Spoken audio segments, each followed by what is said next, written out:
Kanthapuram AP Abubakar ഉസ്താദ് വളരെ സങ്കടത്തോടെ വേദിയിൽ വിങ്ങിപ്പൊട്ടി. ആ വിങ്ങിപ്പൊട്ടൽ കണ്ട് സഹിക്കാനാകാതെ നമ്മുടെ അമ്പലക്കടവ് ഹമീദ് ഫൈസി വികാരനിർഭരമായി കുറിപ്പെഴുതി.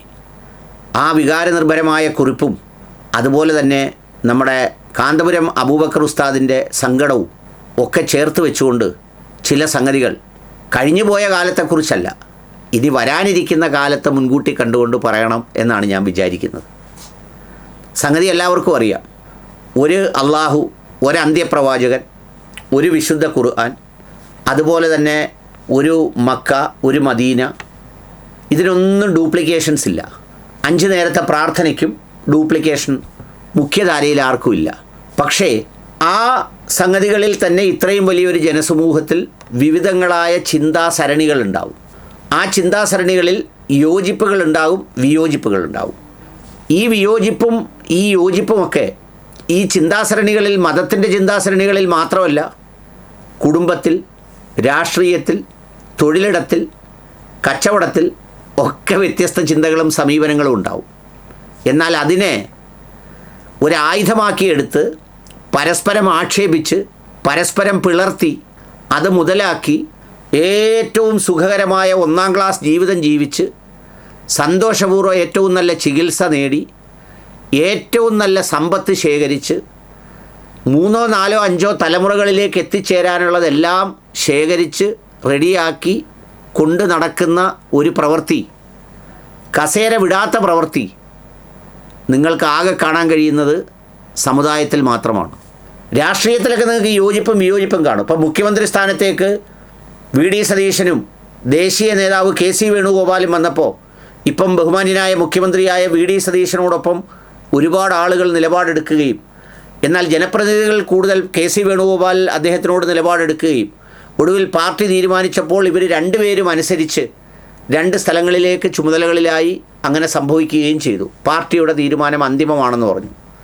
ഇവിടെ അവനവൻ്റെ തീരുമാനമാണ് അന്തിമം എന്ന നിലയിൽ ആരെയും അംഗീകരിക്കാതെ, ആരെയും അനുസരിക്കാതെ ഈ പറയുന്ന സംഗതികളെല്ലാം ചെയ്തു വച്ചതിന് ശേഷം കാന്തപുരം AP അബൂബക്കർ ഉസ്താദിൻ്റെ സങ്കടം കണ്ട് ഉടൻ തന്നെ ആ സങ്കടത്തിനകത്തും പ്രയാസത്തിനകത്തും ഒരു നല്ല സമീപനം കണ്ടുപിടിക്കുന്നതിന് പകരം വീണ്ടും അതിൽ ആരൊക്കെയോ ചിലർ ചേർന്നുണ്ടാക്കിയ ചില സംഗതികൾ എന്ന് പറഞ്ഞ് വീണ്ടും അതിൽ കുത്തിക്കറക്കുണ്ടാക്കി പോസ്റ്റിടാൻ അബ്ദുൽ ഹമീദ് ഫൈസിക്കല്ലാതെ ലോകത്താർക്കും കഴിയുമെന്ന് എനിക്ക് തോന്നുന്നില്ല. അതായത് ഒരാൾ സങ്കടപ്പെട്ട് അന്ന് സംഭവിച്ച കാര്യങ്ങളെക്കുറിച്ച് പറഞ്ഞപ്പോൾ ആ പ്രായമായ മനുഷ്യൻ കരഞ്ഞു. അത് കരഞ്ഞത് നിഷ്കളങ്കമായ ഭാവത്തോടെ ആണെങ്കിൽ നല്ലതാണ്, അള്ളാഹു സ്വീകരിക്കട്ടെ ആ സങ്കടത്തെ, കരച്ചിലിനെ. അതിനെ സ്വീകരിക്കേണ്ടത് ഈ വിഷയത്തിൻ്റെ പേരിലല്ല, എന്തെങ്കിലും തരത്തിലുള്ള തൻ്റെ പ്രവർത്തികൾ കൊണ്ട് ഈ സമൂഹത്തിനും സമുദായത്തിനും മുറിവേറ്റതോർത്താണെങ്കിൽ ഹൈറ്.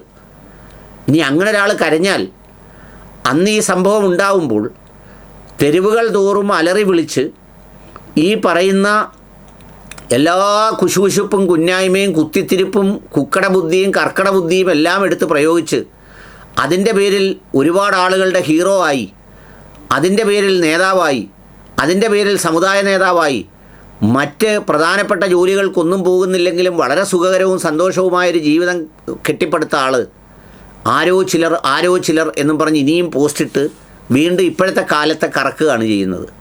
എന്നാൽ ഇത് ആ പഴയ കഥയെല്ലാം അവിടെ ഇരിക്കട്ടെ. നമുക്ക് വരും കാലത്തെ നോക്കി ഈ മുസ്ലിം സമൂഹത്തിനിടയിൽ അങ്ങനെ വേണ്ട. നമുക്ക് വ്യത്യസ്ത സരണികളുള്ളപ്പോൾ തന്നെ സ്നേഹത്തെ മുന്നോട്ട് പോകാം.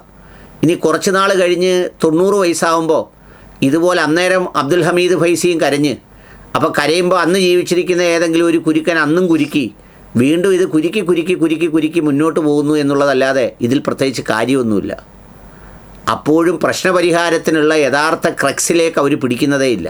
അവരപ്പോഴും നോക്കുന്നത് എന്താ, ഒരാളിനെയും കൂടെ മറ്റൊരാളുടെ കൂടെ ചേർന്ന് നിന്നുകൊണ്ട് കൂട്ടത്തിലുള്ളവൻ്റെയും പുറത്ത് നിൽക്കുന്നവൻ്റെയും നാഭിക്ക് തൊഴിക്കാനൊരവസരം നോക്കുക മാത്രമാണ് ഇതിലൂടെ ചെയ്യുന്നത്. അതുകൊണ്ട് തന്നെ ഈ അബ്ദുൽ ഹമീദ് ഫൈസി ഉസ്താദിൻ്റെ എഴുത്തൊന്നും ഒരാത്മാർത്ഥതയും ഒരു കഴമ്പും കണ്ടിയും കഴിഞ്ഞും ഒന്നും ഉള്ളതല്ല. ഇതൊക്കെ ചുമ്മാ എഴുതി അങ്ങ് പറ്റിക്കുക. ഇവരൊന്നും ഹൃദയത്തിൽ നിന്ന് എഴുതുമല്ല. അപ്പോഴും സുന്നികൾ തമ്മിൽ പിരിഞ്ഞു പോയതിനെ ചിലർ എന്ന് പറഞ്ഞാൽ അന്ന് ഈ ചിലരുണ്ടാക്കി പ്രസംഗിച്ച് ഒരുപാട് സാധാരണക്കാരൻ്റെ സമയം മണിക്കൂറുകളോളം കളഞ്ഞ് അവൻ ബന്ധങ്ങൾ മുറിച്ച് അവൻ കല്യാണം കഴിക്കാതെ കത്തിക്കുത്ത് നടത്തുന്നതിന് തുല്യമായി കുത്തിമറിഞ്ഞ് തെരുവിലടിച്ച് പള്ളിയിലടിച്ച് ഇതെല്ലാം ചെയ്തിട്ട് വീണ്ടും അന്നാരോ ചിലർ എന്ന് പറഞ്ഞ് ഞാനല്ലാത്ത ആരെയോ ചുറ്റുപാടുകളിൽ നോക്കുകയാണ്. സ്വയം അങ്ങോട്ട് നെഞ്ചത്ത് കൈവച്ച് പറയേ, അബ്ദുൽ ഹമീദ് ഫൈസി ഉസ്താദെ, ഞാൻ ഈ കലക്കും കുത്തിത്തിരിപ്പും ഒക്കെ ആയിട്ട് കുറേ നാളായിട്ട് നടക്കുക, അതിന് ഞാനങ്ങ് നിർത്താൻ പോവുക. ഇനി ഇൻഷാ അള്ളാ ഇനിയുള്ള കാലത്ത് അബ്ദുൽ ഹമീദ് ഫൈസി ഉസ്താദിൽ നിന്ന് ആരും കുത്തിത്തിരിപ്പും കറക്കും പ്രതീക്ഷിക്കേണ്ടെന്ന് പറയാം. അതിലൊരു നന്മയുണ്ട്. അല്ലാതെ ഇങ്ങനെ പറഞ്ഞുകൊണ്ടെന്തുവാ, ഒരു കാര്യമില്ലെന്ന് പറയാനാണ് ഞാൻ ഇത്രയും പറഞ്ഞത്. മനസ്സിലായി കാണുമെന്ന് വിചാരിക്കുന്നു. അതുകൊണ്ട് ഈ സംഘടനാ മുസ്ലിങ്ങളെന്നും പറഞ്ഞ് ഇത് ചുമന്നുകൊണ്ട് നടക്കുന്നതെല്ലാം ഈ പറഞ്ഞ പോലുള്ള സംഗതിയാണ്. സാധാരണക്കാരനും പാവപ്പെട്ടവരുമായ ആളുകൾ അവർ നിസ്കാരവും ബാക്കിയുള്ള കർമ്മങ്ങളും ഒക്കെ നോക്കി പടച്ചവനെ പേടിച്ച് ജീവിക്കുന്നുണ്ട്. അവർക്ക് സന്തോഷകരവും സംതൃപ്തവുമായ ജീവിതവും നല്ല മരണവും നല്ല പരലോകവും കിട്ടുക തന്നെ ചെയ്യും.